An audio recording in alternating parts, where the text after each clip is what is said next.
So the question is, how do they come up with this Omicron variant?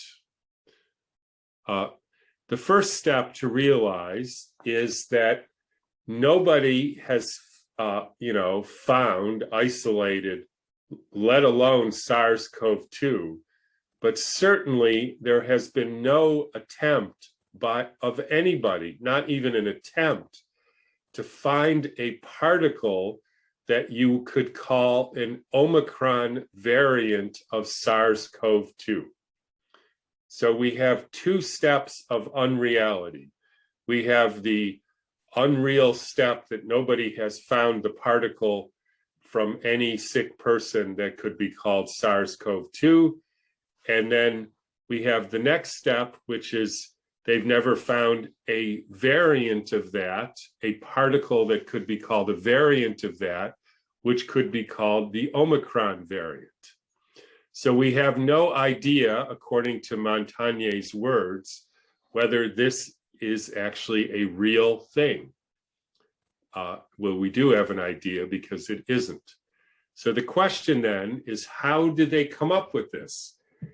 It's very complicated in a sense to follow it because the whole thing essentially makes no sense. And I can remember even back to high school having trouble relating information where it fundamentally didn't make sense. So I'm just going to try the best I can. So apparently what happened was some doctor identified a person, I don't know the sex or any other characteristics of the person, in a place called Botswana. I happen to have been in Botswana twice. It's a beautiful place. It's where the Okavango swamps are. It also had an interesting kind of pro-democracy history, and I don't know what's happened to it since. So that's a little bit of the background. And the doctor apparently determined that this person had COVID. Now, that's the first interesting step, because as we know, there is no definition of COVID. So there's no way to actually determine whether somebody has COVID or not.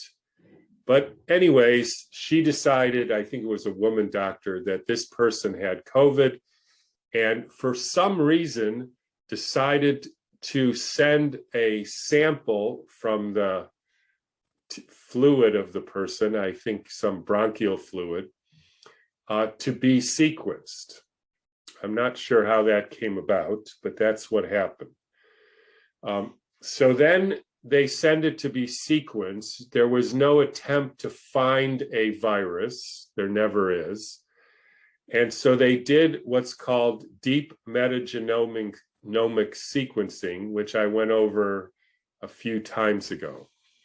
So essentially what that means is they took an unpurified sample. And again, I don't know the details in this case, but they probably either filtered it some or centrifuged it some. But again, that's not a purification. They never looked through the supernatant or looked through the filtrate to see if they actually had this, a variation of the SARS-CoV-2 virus. So they take this sample, minimally clean it up, and then they start sequencing it. Now, what's interestingly is they do 12 to 20 cycles of PCR amplification, and then they end up with having about 20% of the genome of SARS-CoV-2. So then they say, well, we need to find more of the genome. So they start adding primers that are related to SARS-CoV-2 genome. Now, you could ask, why did they choose SARS-CoV-2? And the answer is because the person had COVID. And then if you say, how do you know they had COVID? They say, well, because we did a primer test, otherwise known as a PCR, I think they did that, and that said they had COVID. Now, we know that whole thing is essentially a number of steps of unverified unreality, but that's the sort of circular reasoning that got them to add SARS-CoV-2 primers instead of primers for Ebola or Zika or something like that. So anyway, so they add the SARS-CoV-2 primer sequences, and then they do 40 to 45 cycles, and then they end up with one of the 5 million sequenced SARS-CoV-2 genomes. And that's called deep metagenomic sequencing. 80% of it or so of the sequences in that genome were never in the original sample, but only came because of the amplification cycles and the added primers during the metagenomic processing. That's important. They didn't find the entire genome in any sample of the patient. It was simply added and into the sequencing process, the primers, to make more sequences, which make then new sequences which weren't in there. And that was aligned to create one of the 5 million now known variants. What was special about this variant is that there were many differences according to the computer alignment process for this variant that were different in the spike protein region of the so-called virus. In other words, that led them to conclude that this person had a variant of SARS-CoV-2. Why did they know it was SARS-CoV-2? Because the person had COVID. How did they know they had COVID? Because they said so. So the assumption was they had COVID, therefore they have SARS-CoV-2. The computer spits out a whole genome which has many different mutations, they say, or changes in the spike protein segment.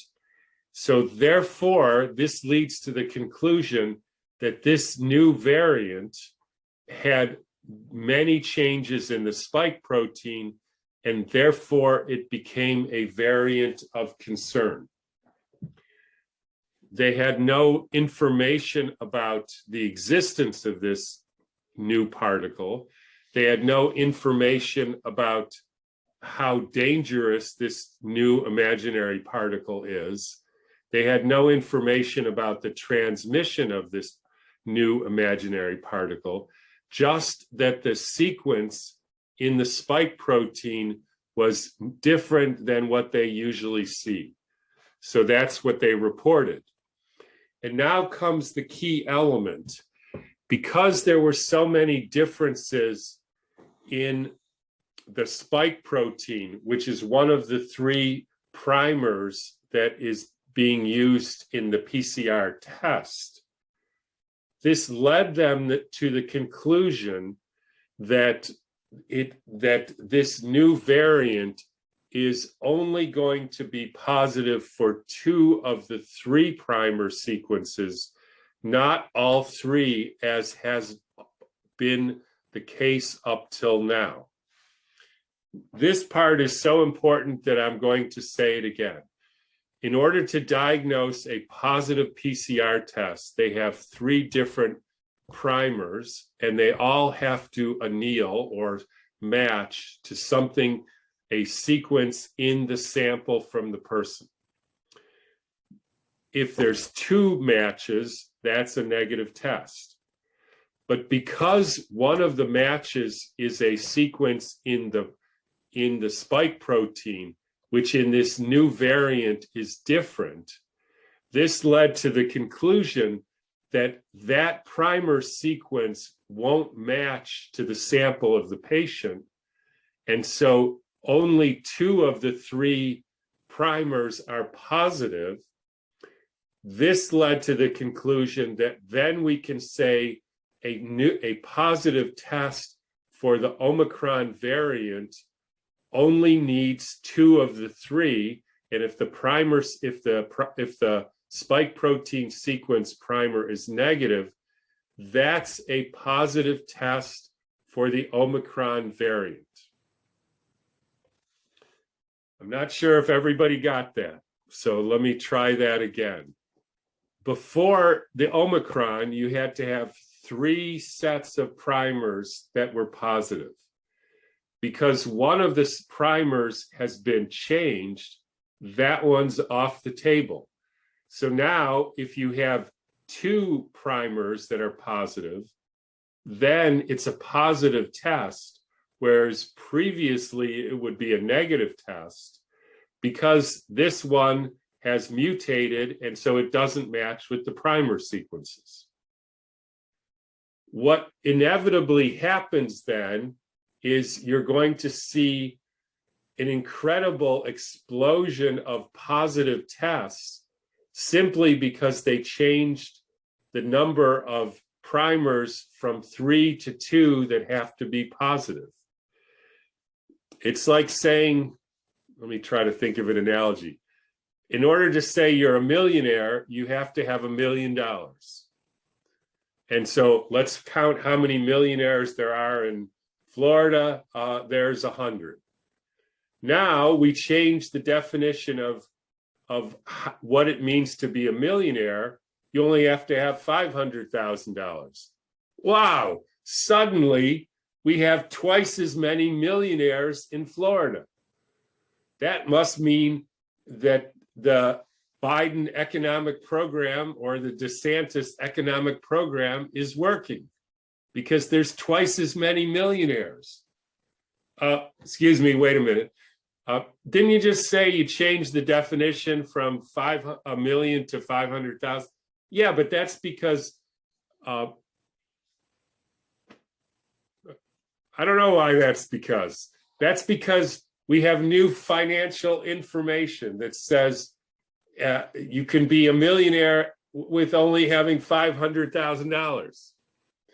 And since the spike protein, we know it's part of SARS-CoV-2 because we say so, and we know the guy had, or the woman had COVID because we say so, therefore they must have had COVID.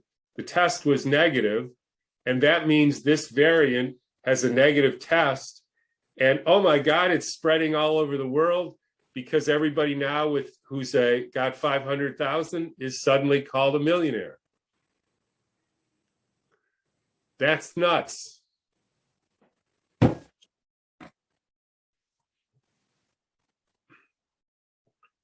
This is simply a way to fuel the next stage of this pandemic.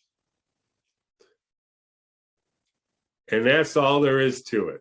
Nobody has ever correlated this with any virus, this genome with a particle. There is no correlation, genome with a particle. Never. Nobody found the particle. Nobody found the variation of the particle. Nobody's correlated this genome with any clinical outcome. They don't know whether they get sick. They don't know whether it's transmitted. They don't know what's going to happen to it. They say that right on their website, on the World Health Organization.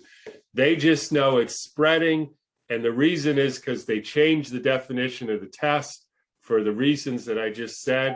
And that will fuel more positives and all the rest of it. So there you go.